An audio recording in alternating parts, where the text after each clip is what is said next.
Hi everyone. We're going to begin standing today, just to kind of make the transition from standing to lying down just a little bit more gradual. I love starting lying down, but sometimes for me that makes integrating the work of Pilates into my regular ambulatory life just a little bit of a disconnect. So we're going to connect that today a little bit. Starting standing with your feet at least hip distance apart, and maybe even a little bit wider if that feels nice. It feels nice for me today. Closing the eyes, just to bring your attention inwards. Starting to slow the breath, because no matter how you're arriving here in this moment, you're arriving from something different, even if it was from a nap, or even if it was from something calm, but most likely you're arriving from something less calm than this. So giving yourself a moment to slow your breath and sense your bones in space, stacked over your feet. Feeling like your feet are wide, long, kind of mini skis. Sending your weight forward slightly over the mini skis, but certainly not so far that your heels lift, and maybe a little bit backwards. Floating slightly forward, and feeling how your abdominal wall is a little bit what catches you there, and backward. Feeling how your back body catches you there, and then a little bit side to side.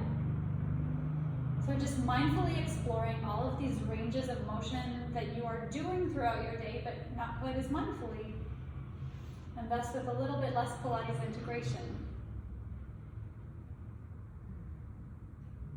And maybe feeling different parts of your legs and pelvic floor turn on as you shift. And coming to a slow stop. And just for the sake of clarity, we're going to bring your hands to your waist and then slowly slide them down so they rest on your hip bones, and then slowly continue to slide them down until they come right into this crevice that's your hip joint. We're going to do just a couple of squats here, folding at the hip joint. And making sure that your knees are sent forward over your toes. So just going for a super basic squat. So we can kind of gradually come down towards the floor. Again, knees over toes, all of your weight in all of parts of your feet. And the breath is integrated and connected. We're not going to be too controlling about how we're breathing in the beginning. We'll get there. But just noticing that you are breathing, that you're not holding. And making sure you feel that crease at your hip joint so that when you bend, you send your tush backwards.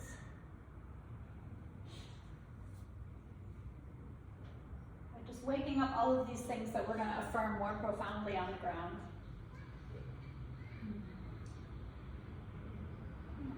Just noticing where you are, because we're going to finish with something very similar. So really taking note of where you are now, so that when we conclude, you can feel how different you are. So we're coming down towards the ground. It's always a lovely challenge to try to come down onto the ground without any hands. This is a really nice way to do that, coming down with one knee. And letting the hips come to the side. And we'll slowly come onto your back. Of course, if that's not an option, choose what feels good to you. We're coming all the way down onto the back here. Knees and heels are hip distance apart.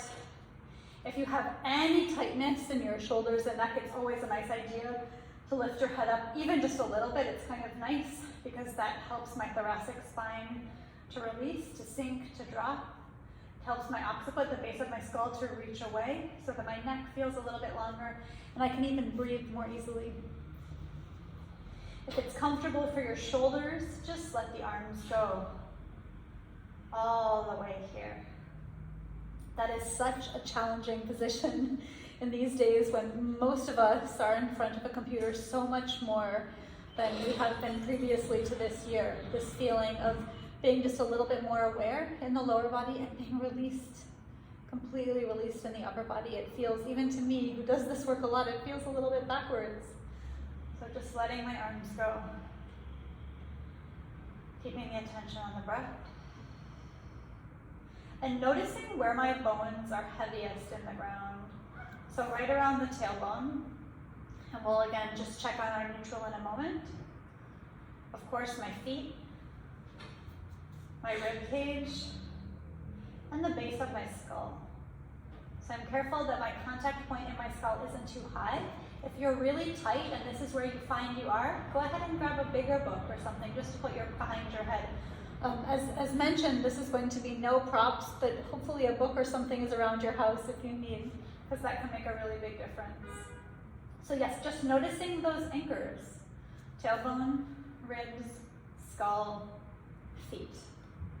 And just like, you know, how infants do when they kind of bounce themselves, we're just gonna bounce around there a little. When you do this, I want you to be really careful that it's not that. This is not a pelvic clock yet. It's just gliding your bones slightly forward and back on the mat, just to ground into gravity, to ground into these points of contact here. And coming into deep, deep breathing.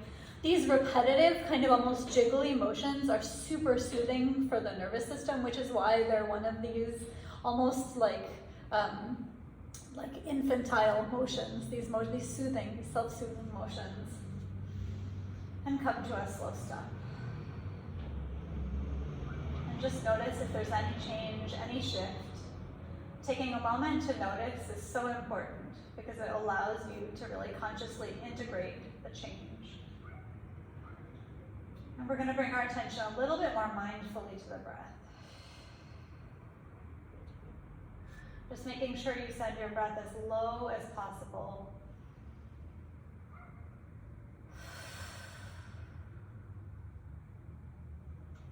Inhaling into the lungs and then really down into the belly. And exhale from the belly. Exhale from the lungs. All the while really keeping an eye on the shoulders, making sure we don't use the shoulders to exhale or that the shoulders don't get tight for any reason on the exhale. Keeping that effort low. Inhale, expand, and exhale, contract. So the contraction is not simply that feeling of drawing the hip bones together, it's also drawing the pelvic floor way up and in, like you're gradually and slowly and progressively stopping your pee. And your inhale is a gradual release.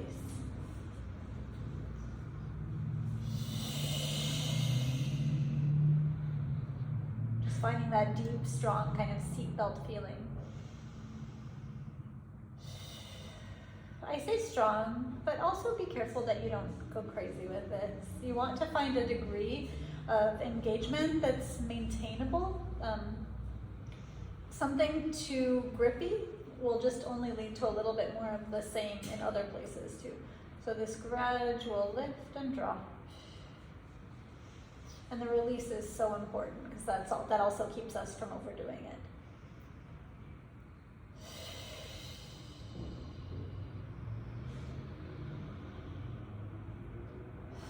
And we're going to take this into a really gentle pelvic clock. So we're going to inhale to expand the belly, release the pelvic floor as you shift onto the bottom of your sacrum. And as you exhale, you're rocking onto the top of your sacrum. So just rocking really gently back and forth. It's a really small movement just to wake up the low abs, to wake up the low back, and even the hips a little bit here.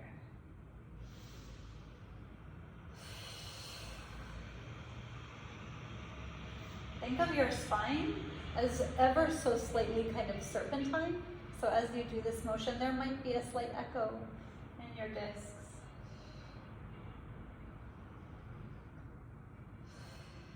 And we're going to go ahead and take this into a knee sway. So we're going to add a little bit more to the pelvic floor.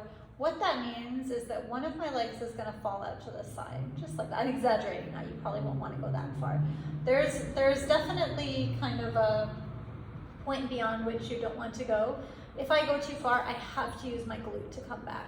So I really want to keep this in the adductors, your inner thighs, those muscles that really talk to the pelvic floor, and of course only one leg at a time. So we're going to inhale to feel the right adductors release. And exhale, find your pelvic floor, feel it connect to the right adductors and bring the leg back in. And left leg, inhale, release the adductors. And exhale, engage the pelvic floor, find the adductors and come back in. On that side, for me, my pelvis shifts a little bit more because I have a little bit more instability in the left side of my pelvis, and that's fine if we're keeping the motion really small. If you notice that there's a really exaggerated shift, shrink the motion even more. This isn't about the range of motion, it's about finding the muscles. This is a really great one for even prenatal, but especially postnatal, finding the pelvic floor, finding the abs with these motions that are somewhat similar to gait, to walking, but not anywhere near as challenging.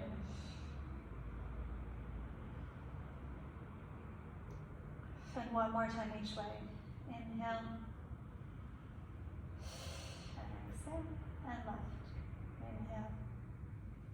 And exhale. And for just a moment here, we're going to let the legs reach long, just to feel where your neutral is. And if that feels like a big change, you're going to know that you were either tucking a little bit too much or extending a little bit too much, probably the former. But hopefully you're all pretty familiar with neutral by now. I like to do this check-in occasionally just to make sure I can keep dropping my ribs and I have that openness in my pelvis. Bringing one leg back to that 90-degree angle, and then the other, and we're going to take this into knee folds. So a nice big inhale, and as you exhale, feel like your right leg is a sandbag and the sand is draining from it. So the leg gets lighter and lighter and lighter and just floats off the floor just a little bit, and lowers down. Inhale, prepare, and exhale, the weight drains out of your left leg. So much so that it just floats off the floor. And you're feeling that crease right in the hip joint. So the pelvis isn't scooping to bring your leg up. It's just the hip joint folding. Inhale to lower. And exhale, find the pelvic floor, find the abdominals, draining the weight from the leg. And it floats. And as you can tell, I'm really not coming very high. Less is more for this one. And I will take this opportunity to point out that I am teaching in lovely downtown Los Angeles right now. America's teacher in Brentwood, but I'm at home in downtown Los Angeles, so please forgive the sirens occasionally. I guess that probably sounds like New York. Good, really nice. Good. And from here we're just gonna reach the arms up to the ceiling. And this is just to check in with the thoracic after all of that. So just reaching the arms up, we're going to reach the fingertips towards the sky, and then drop the shoulder blades back down onto the floor. So we're protracting and retracting at the scapula, just to check in and make sure that the scapula are living as released as possible, so not putting any undue strain on the thoracic spine.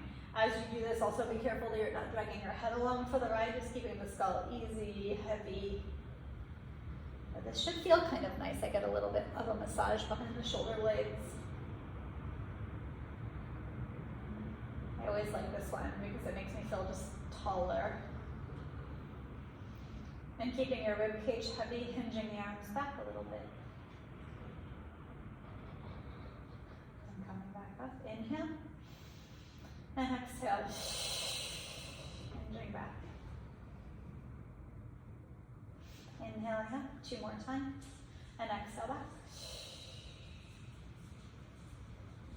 Inhale up, and exhale back.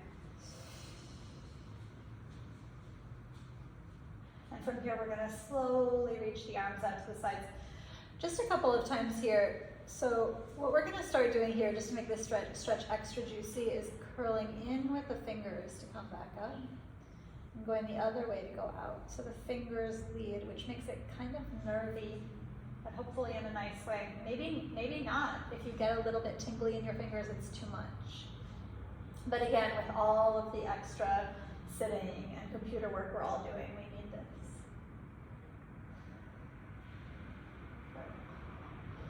We're going to do this one more time and stay out on the last one.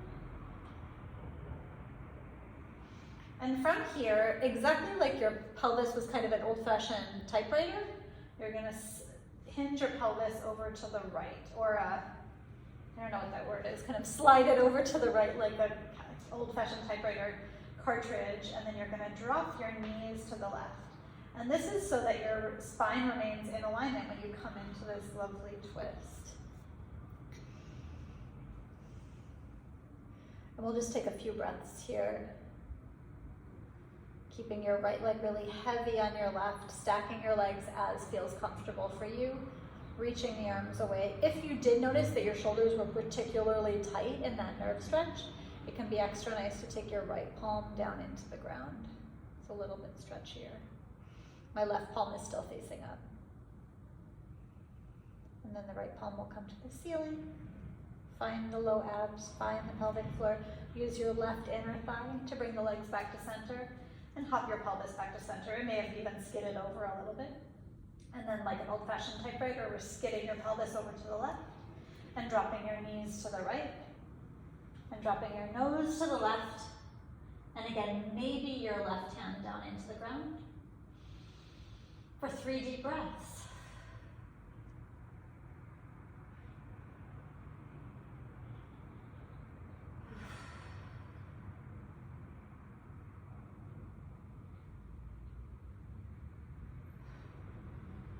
And the left palm turns to face the ceiling. Find your low abs, find your pelvic floor. Use the right leg like a little shovel to bring your legs back to center. We have been on our spine for a long time, so we're going to go ahead and reach the right leg long and use the left leg to push yourself right over onto your belly. Just a little bit of work prone before we move on. So on your tummy here, if it's comfortable for you, you can go ahead and put your nose to one side and your ear on the mat. I'm actually going to start like that. This is less comfortable for me, but we're going to get to palms down gradually. I'm going to scoot forward just a little bit so you can see a little bit more of my ankles.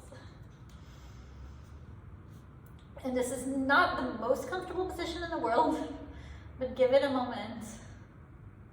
Try to notice where you're still holding. I'm holding so many places still.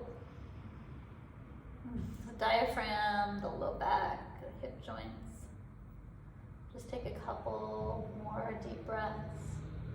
Just really letting your bones go. Feel the heaviness of the hips, the legs, the ribs, the shoulders. So we're letting go before we add on.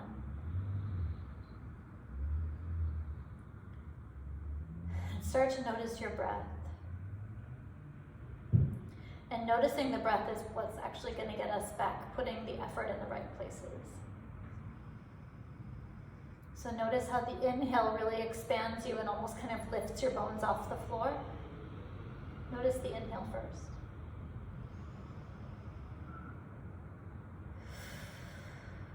And on your exhale, you can start finding the belly now. And notice how when you find the belly, you engage it and you lift off the floor. You can really feel that sense of like using the belly without any help. No glutes, no low back.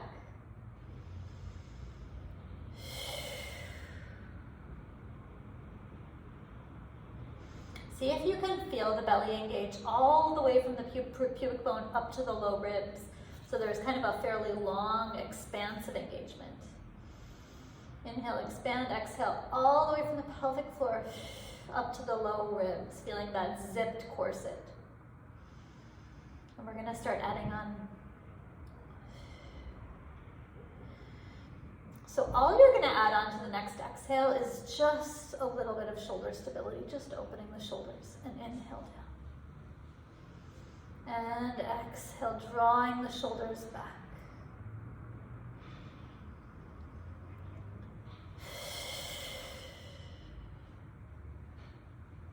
So feeling how that starts to make you a little bit more aware of your back body, but be really careful that that doesn't override the low abdominal engagement.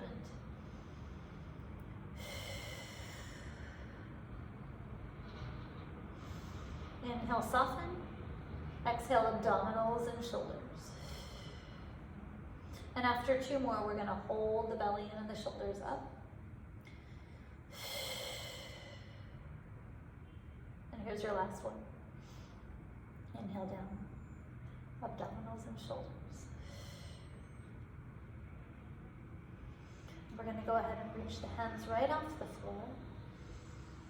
And exhale, we're going to hover the chest right off the floor, bringing the nose to the center. Be really careful of the alignment in your neck here, so you don't want to be looking too far forward, because then I have more extension in some of my vertebrae than others, and also not jamming down too much with your chin. So right here in this position, I am working my triceps a little bit more than my shoulders because of the palms being down. We're going to kind of even things out a little bit by bringing the palms towards each other. That distributes the work a little bit more evenly. From here, see again, if you can really keep the low abs working, we can add a little bit of a sense of reach with the legs, which cues my glutes a little bit. We're definitely going to add glutes, but very gradually because we want to make sure that the abs always remain on more than anything else. And as we get towards extension, it's so tempting to start to get into our extensors more than our abdominals. Staying connected to that nice, deep, long breath cycle, making sure that you still have that long expanse of abdominals from your pubic bone to your ribs.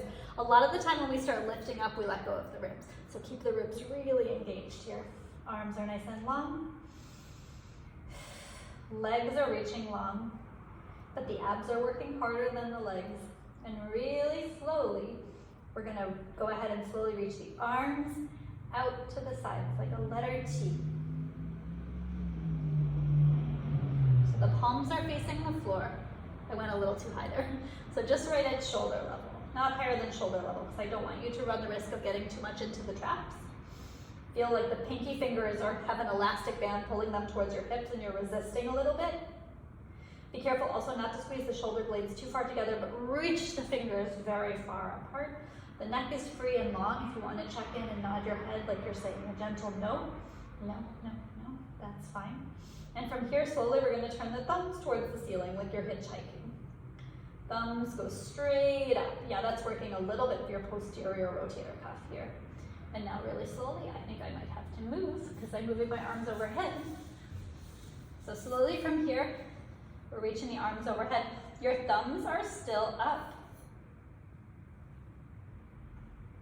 That's super challenging, right? So you have to be really careful that we don't get up into the traps. Keep drawing the shoulders down, using your serratus, using your posterior rotator cuff to pull the shoulders way more down than it feels like the arms are going up. With a nice strong exhale, we're going to reach your right leg up and lower down. And your left leg up and lower down. The exhale is still the most important thing. Exhale, find your long pelvic floor, pubic bone to ribs. Lower down and left. And lower down. One more time each leg. Right and left. And we can slowly cross our arms and drop our head. And before we come out of this position, we're going to come a little bit more into the glutes. So we're bending at the knee. Your knees can go a little bit wider. So they're not quite as wide as your mat, but kind of like a diamond shape. In this position, find the low belly a lot. You're going to engage your pelvic floor and put a gentle pressure of your pubic bones into the mat. And we're floating your thigh bones off the ground. 10. 9, 8, keep a lot of pressure between the heels, 7, 6, 5, 4, strong exhales, 3, and 2, and staying up on 1, holding the legs up, lower 1 millimeter, lift up 1 millimeter, 10, little pulses, 9, 8, 7, 6, 5, 4, 3, 2, 1. Let everything go for just a moment. Then we're going to use your arms to push back into a child's pose. If that's comfortable for you. If not, you can always kind of come into a puppy pose here. But if this is fine for your knees, go ahead and drop your bum back and your forehead down. Creep the hands away, feeling how that gives your shoulders a bigger stretch. And just taking a couple of deep breaths.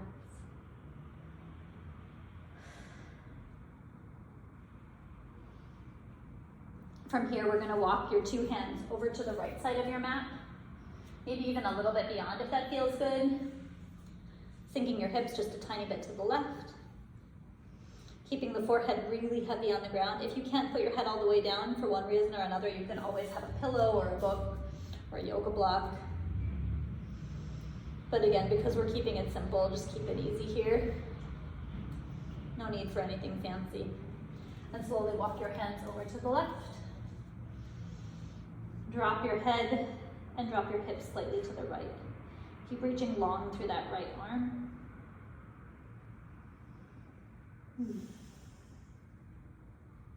And slowly walk your hands back to the center. From here, we're gonna come up onto the hands and knees for just a moment. And we're gonna go ahead and curl the toes. This is one of my favorite foot stretches. It's really difficult for me, which probably means I don't do it enough. But I think there is also something a little bit genetic here. Like some people just do have more flexible fascia in the feet. I'm starting like this. If this is super easy for you, you can come all the way up. Oh, it's better today. But not so easy that I want to come into it like that right away. So I'm just kind of gradual. I'm taking my time to come into it here. Really opening up the soles of my feet.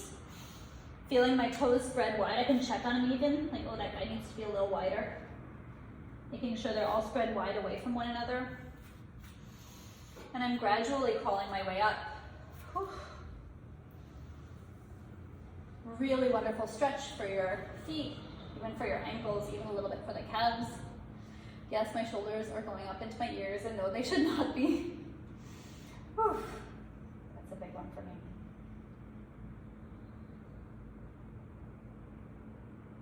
Good. You can come out of that for a second. Whoa. Yeah, just give yourself a moment there, because that's a lot. We're gonna come quickly through a mermaid stretch before we come back for some bridging. So for mermaid, your right leg is going to be externally rotated and your left leg internally rotated. Again, even if you're a little bit uneven here like I am, you're fine without any props, but if you want to grab a blanket or a pillow you see nearby and put it underneath the hip that's more grounded, that's gonna kind of buoy you over into the tight hip. But even here, gravity is doing some work. So my fingertips are gonna come onto the ground just outside of my left hip. My right arm's coming overhead, and I'm just coming up and over.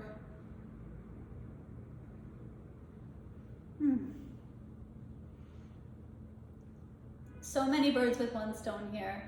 Not only am I stretching out my intercostals and my thoracic spine, but also I'm releasing my adductor here, releasing my left hip.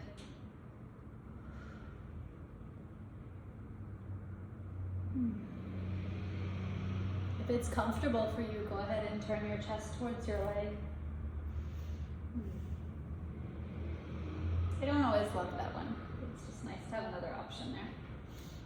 To come the other way, I'm just scooting this way just so you can see me well, but to come the other way, it's not so much about the hip stretch as it is about the back release.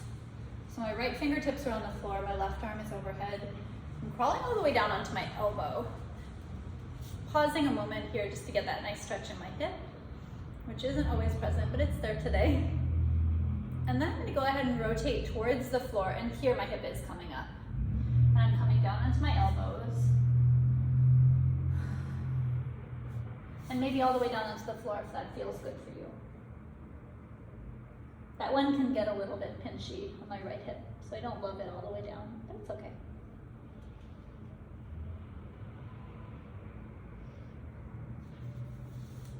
All the way up and back in, and we'll do the other side. So again, one leg externally rotated, one leg internally rotated. Right fingertips outside the right shin, left arm to the sky, and we're coming up and over.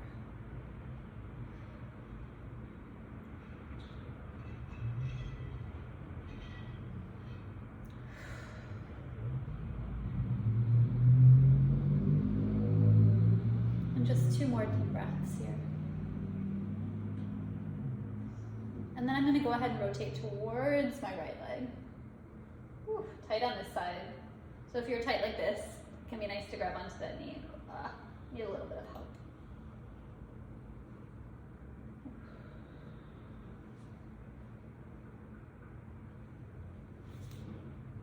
And to go the other way. Again, I'm going to scoot down just so you can see me well. Left hand out, right arm up. Coming up and over. And then chest to the floor. And maybe all the way down if that feels good for you.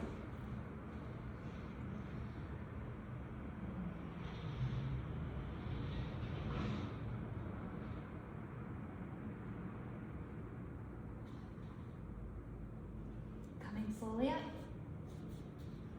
And helping yourself off your hand and back to center. We're going to come back onto your back kind of fairly briefly just for a little bit of bridging. So again, if you have any diastasis issues, come down through your elbow. Otherwise, really mindful ab curl here. And again, dropping into all those anchored points we talked about earlier, the tailbone, the ribs, the skull, the feet. We're going to come into just a really articulated bridge to begin. Just feel like you're dropping your organs into the ground, rolling your pubic bones up towards the ceiling.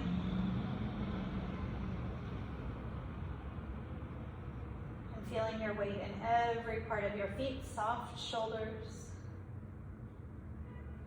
At the top of your bridge, see if you can use your feet to pull your spine a little bit longer.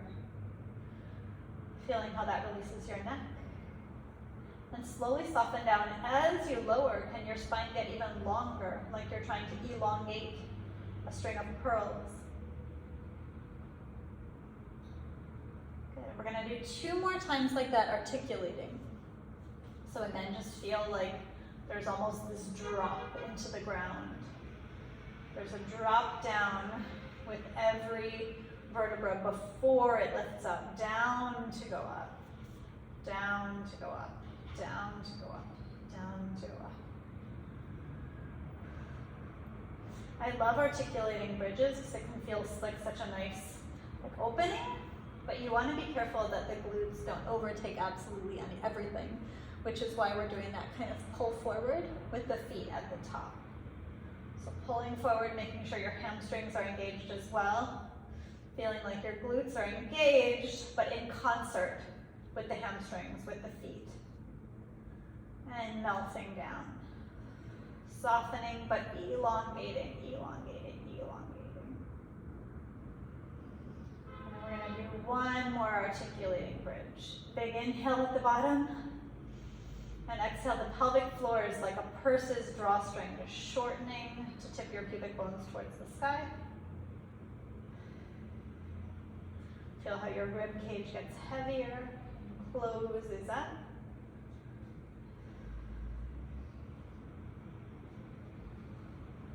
And again, this little bit of a pull forward with your feet at the top, just like that jiggle we did in the beginning. Feeling your weight in every part of your feet and feeling your shoulders extra soft. And again, melting downwards, but getting longer.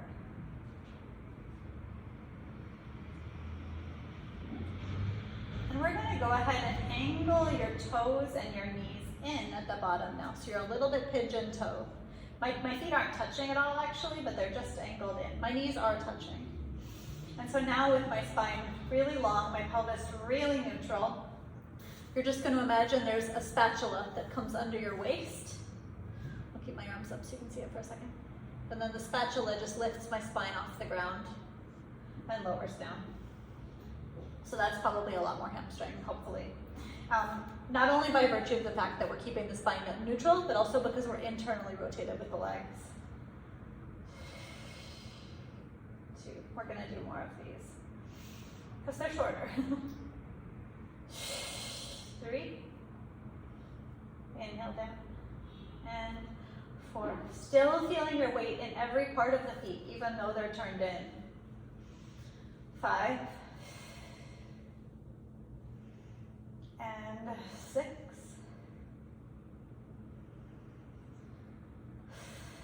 7. 8.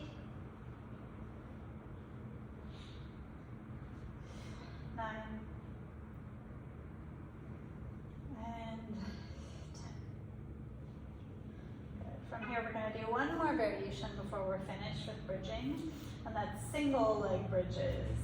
So your knees and feet are coming back to hip distance apart. Especially if you felt that one a lot, you can err on the side of a tiny bit internally rotated. And when I say like a little bit, it's just like, just something super subtle. Boop. Even less, right there. Because a lot of us tend to err here. Like even if you look at people walking down the street, we do err very externally rotated. So err on the other side if you noticed that your hamstrings needed it. Mind you. And so from here, we're again coming up neutrally. And I want you to imagine a yoga block between your knees. We don't need to have it there, just imagining it there is enough. So squeezing hard onto your yoga block, we're gonna come back to that idea we talked about in the beginning with your knee folds, that your weight is slowly draining out of your right leg. The right leg is getting lighter and lighter and lighter, and so light that I can extend it. And plant the foot down. And same thing with the left. Exhale, it's getting lighter and lighter and lighter, and so light that I can extend it. And plant it back down. I'm definitely using my arms a little bit here, maybe too much. So this is the nice maybe halfway point. And if you really want to challenge yourself, you can always just get rid of the shoulder help. Much harder. And one more time each leg.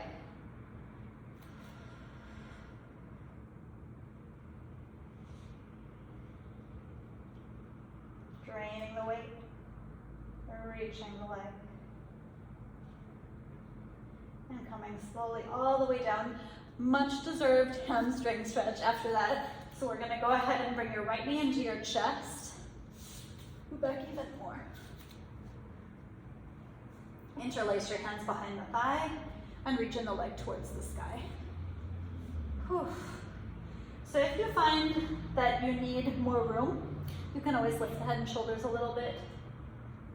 And if you find that you need a bigger stretch, you can always come higher up your leg. And from here, we're just gonna circle the ankle. 5, 4, 3, 2, 1. Noticing how that plays with the stretch a little bit in reverse. 5, 4, 3, 2, 1. Dropping my leg across my body. My T-band stretch. And slowly out to the side. Just for fun. Good. And floating the leg back up, other leg. Much deserved hamstring stretch on the left. This is my tighter leg. Ooh, it does not like that today. If you need a second to kind of like find out where it is, you can always just come in with a bent knee and kind of gradually find extension. Ooh. And circling the ankle. 5, 4, 3, 2, 1. Reverse. 5, 4, 3, 2, 1. Dropping the leg across. And then out the other way. And from here, we're going to go ahead and come right onto your side. So you might notice that I don't do a whole lot of like crunches. And that's because everything that we've been doing is a great abdominal workout. Almost nothing better than bridges and side legs, which is what we're about to do. And even lying prone is like one of the best ways to find your abdominals. So we're coming all the way down. You have a couple of choices here with your arm. You can always go long like this. If your shoulders are flexible enough, you can tuck your hand behind your head. That doesn't feel so great to me. I prefer this. So again, from here, let's take a moment to find where we can anchor into the ground. Can't quite tell because this is not the best top, but not much of my side body is on the ground. Just my hip and my shoulder girdle. I'm gonna lie like my head, my shoulders, and my hips and my feet are lined up on a wall. And again, I'll pull it like that so you can see. And from here, my top foot is deliberately pretty floppy because for side legs, we wanna keep the work as much as possible in the glute medius. Even if I'm flexing my foot, that's some of the effort going into my ankle. So from here, floppy foot and knee to the ceiling. Clams are so good for you and so basic. And you don't need to add too many bells and whistles for them to be super effective. This is 4. Take note though of how hard your abdominals are working here, just to keep your side body stable and to keep the glute medius working independently. 5, sorry, that's 6, 7, 8, again, floppy left ankle, 9, and 10. And I'm reaching my left leg straight and long. And I'm hinging towards the ceiling just ever so slightly. So never so much so that my waist drops, because then I'm not working my glute medius. 2, 3. My foot also here, you can't see because it's not in range, but it's pretty floppy. I'm trying to keep my foot floppy again, because if I point, or pointing and flexing is valid, but it is going to take work away from the glute medius. So keeping the foot floppy is going to make this harder. So if you need like a Hail Mary, point or flex the foot. 5, 6, 7, 8, 9, and 10. Good. We're going to drop the knee down for just a moment. We're going to go ahead and come onto your other side. You can probably flip over or whatever's easier for you. Bring the screen width if you can. And again, arm just reaching long. Check in with your side body here. Hips, feet, shoulders, head against an imaginary wall. And opening. So a lot of us have hips, one hip is slightly differently shaped than the other. So even on this side, my waist isn't as like concave as it is on my right. That's why I don't lift up quite as much. 3, everyone's different. 4, 5, inhale to lower, exhale up, 6, exhale 7, 8, 9, and 10. And again, reaching the leg long, almost longer than you think you can. Yeah, to help pull the waist off the ground. And hinging up, 1. Hang a plant, 2. I'm flexing on this side just to protect my plant, but you can keep your ankle floppy. 3, 4, 5, 6, 7, 8, 9, and 10. And you're going to go ahead and bend the knee down for just a moment, let it go. And we're coming onto our back for a piriformis stretch and glute stretch here. So again, as always, find your anchors first. The tailbone anchored more than the waist. Yeah? That's super important for your glute stretch, because if I do a glute stretch in a tuck, I'm not actually stretching my gluteal fascia as much as I can. If I'm neutral, it's a much better stretch. So my left knee is crossing over my right, so I always like to stretch in the opposite order as I did the exercise. And we're going to go ahead and bring the bottom thigh bone in. That is a big stretch for me today. If you can't get your leg all the way in, that's fine. You can either put your foot on something. The wall's even nice because you can kind of play with the angle. And if you can come in extra far, go for it, but be careful again you don't come past neutral. So really working to keep your pelvis in neutral. And we're going to gently rock right to left. Again, notice how that plays with the stretch, not only in the glute, but also in the piriformis and even in the hamstring.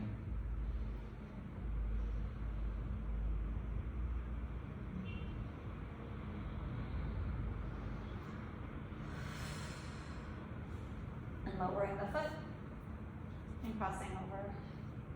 And again, as you lift your bottom thigh bone, check your neutral. And again, rocking. I recommend a flex of the elevated foot, just that because that protects all of the collateral ligaments that come into your knee. Nothing's probably going to happen here, but if your knees are a little bit on the fragile side, you always like to be affirming that connection. Shouldn't say fragile. If your knees have a history, my knees have a history, so I like to take care of them.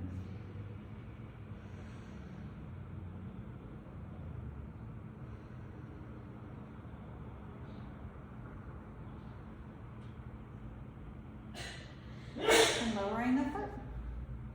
We're going to come onto your side and come right up onto all fours.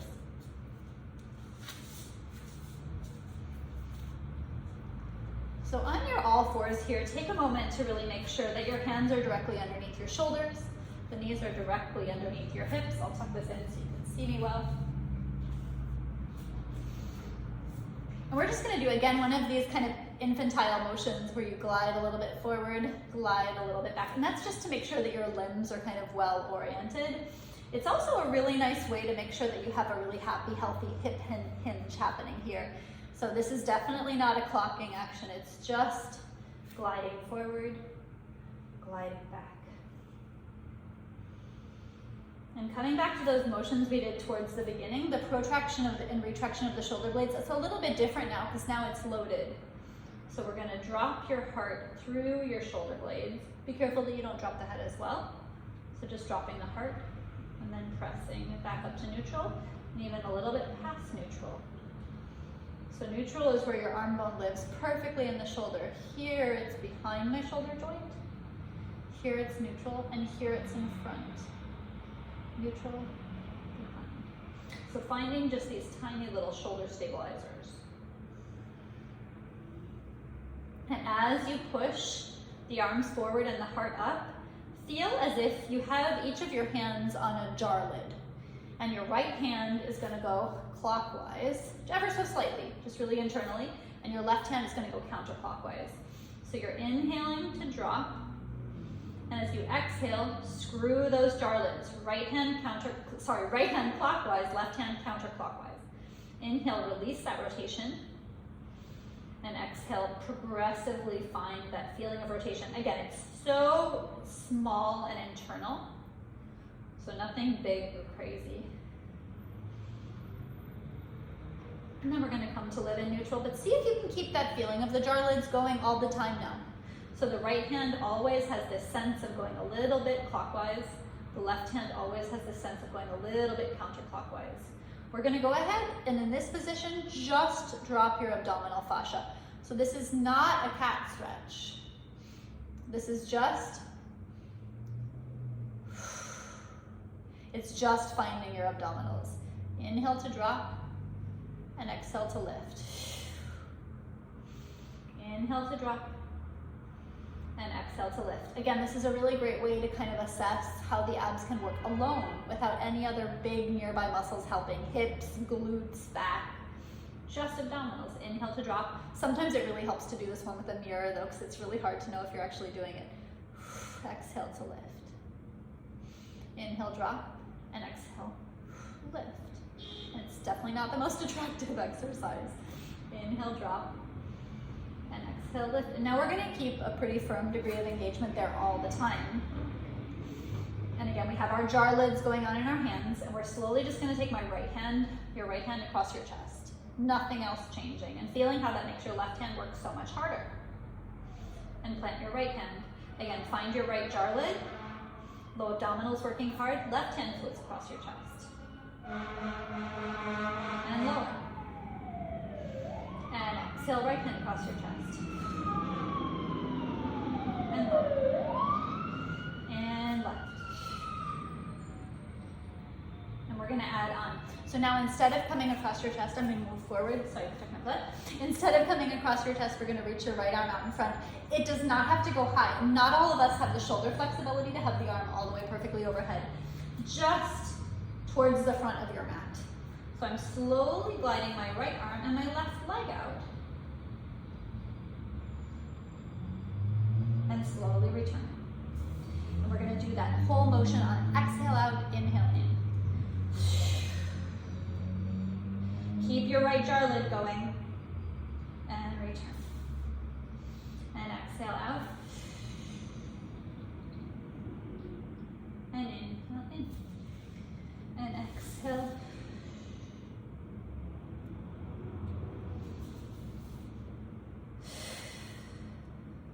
Left jar lid, low belly. And after this one more time each way.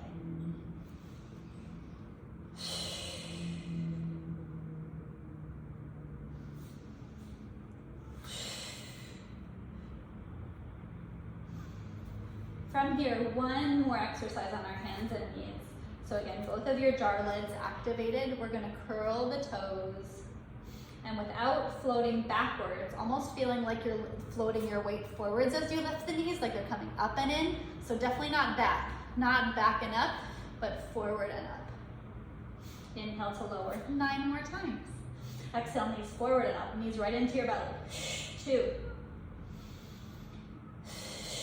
3, 4, 5, 6, 7, 8, 9,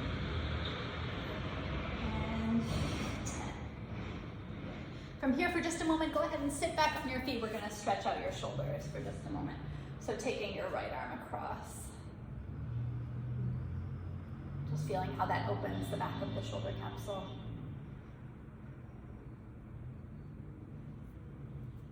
And other arm across.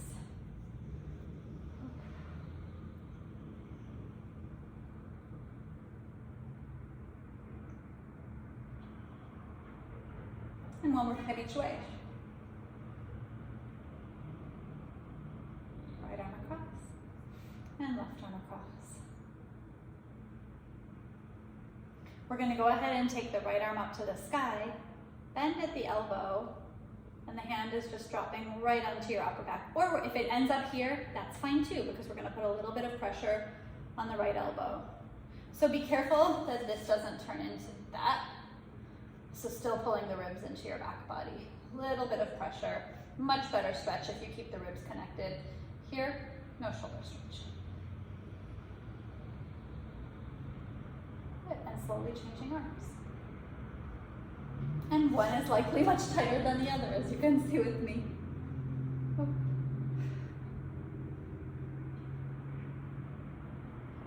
So we warmed up the shoulders, or didn't really so much warm up as, well, we warmed them up and then we stretched them out because we're gonna finish kind of our plank series. No, I tell a lie. We're gonna side plank first. And then we're gonna finish our plank series with a shoulder opener. First, we're just gonna do a little tiny side plank because they're so good for you. Really simple. Again, with regard to your imaginary wall, your wall this time is elbow, hips, knees. For balance, your palm is slightly in front of you and your feet are behind you. Just so that you're in alignment when you lift up, you're gonna err on the side of having your elbow a little bit closer to your hips than this perfect 90-degree angle, because that won't work when you're up, and you're just gonna float the hips up. So again, really noticing what's turning on here. My side waist, my serratus, my triceps, my posterior rotator cuff. I'm wanting my thick mat for this one. So I feel like the elbow, yeah. If you're feeling the ground, just go ahead and double it up. 2, 3, we're just going to 6, 4, keep pushing the elbow away from the ear so we're not up in here at all, pushing the elbow away from the ear. 4, 5, and 6, and other side.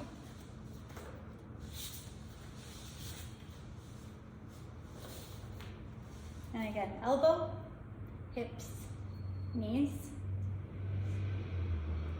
Again, pushing down with the elbow, erring a little bit on the side of having the elbow too close to my hips, and floating up.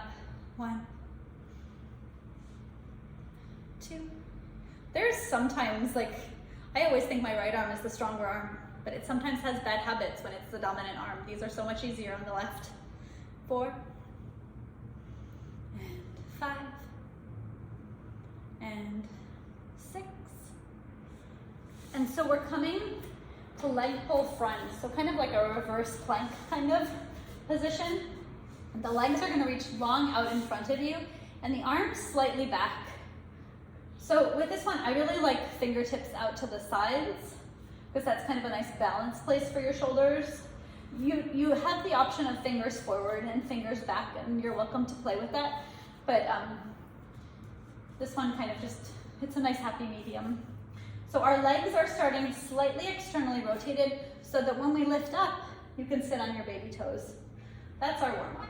just finding this motion. Pushing the heart to the sky, so we're not sinking down into the shoulders. Heart to the sky. And 3. 2 more before we make it a little bit harder. 4. And 5. And now we're bringing the legs to parallel. That's a little bit harder because it's a little bit more hamstring, a little bit less glutes. 1. 2. 3. 4. And staying up on 5 now. For this one, be careful that you're not fully locked into your knees, but there's like this micro bend at the knees so that when we lift one leg off the ground, there's not too much pressure on the grounded knee. Keep pushing the heart to the sky. Keep pushing all of your knuckles into the ground. 3 more times each leg. This is 3. 3. 4. 4. And 5. 5. And dropping down. Nice, but not easy. Shoulder opener. So now extra credit if you can come up without using your hands also. And again, this is something you can work towards if you need a fingertip for now and then to get used to it, that's fine. Again, a similar motion. I'll do it on my awkward side so you can see how to navigate it, like that, tucking 1 foot back. This is my less dominant side, so we want a little bit of momentum. And then we're up, unless you don't need momentum. So we're finishing exactly how we started. Standing on our feet, dropping into our bones, and just notice what you feel a little bit more of. I feel a little bit more grounded just in everything, in my bones, in my connective tissue, even in kind of my somatic body, my body awareness.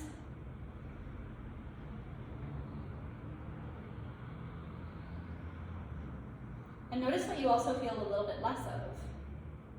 Like I was coming in feeling so much upper body tension, and I definitely feel less of that. So again, hands to the hip joints. We're just going to do a tiny squat here just to drop down into our feet. And as you straighten up out of your squat, I want you to start feeling like you're 1 inch taller. And you're not buying that inch by overly locking your legs, and you're not buying that inch by extending your upper back. You're buying that inch with space, with air. So that when I straighten my legs, it's almost like like there are hot air balloons in my joints, hot air balloons in my ankles, lifting my ankles off my feet. There's a hot air balloon in my knees, lifting my knees off my shins. Hot air balloon in my pelvis, lifting my pelvis off my legs. Hot air balloon in my diaphragm, lifting my rib cage off my hips. And then finally, hot air balloon in the soft palate, in the roof of my mouth. And sometimes I even like to kind of test this hot air balloon. With my eyes closed, can I float my heels off the ground? If you fall forward, no big deal. But if you fall backwards, you know that there was a break somewhere, that something wasn't elongating.